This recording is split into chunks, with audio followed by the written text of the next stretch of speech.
I find that a bit troubling. I think that when private companies make policies and are consistent in adhering to those policies, then free speech becomes less of an issue because it's transparent about what the process is. This is why your comment was rude, because you violated this specific thing that we don't want in our private community. But when it gets to the point of not having that written down and it's just an internal behind-the-scenes thing, that can be kind of troubling.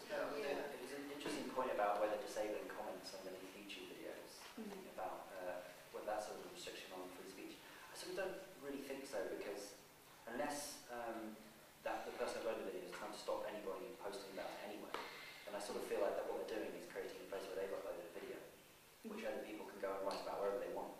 Unless there was a law that said you can't write about that topic, or that particular church pursued people really vigorously and with potentially expensive lawsuits, anybody that questioned what they were saying, I'd find that really troubling.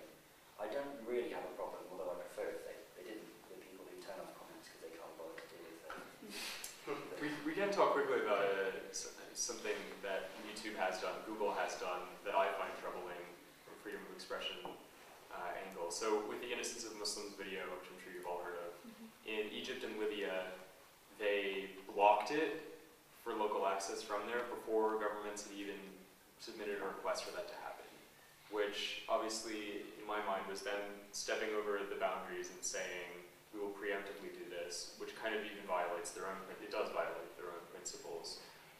And then when it becomes less consistent, as I was saying, then that's where the free speech issues get troubling, because if they're just stepping in a way, it seems to tell violent protesters, this is a way to get us to take something down, this is a way to get your end, this is to be violent. That was troubling. Is it right to say that they established that the video didn't really have so much of a causal relationship with the violence? Is that right?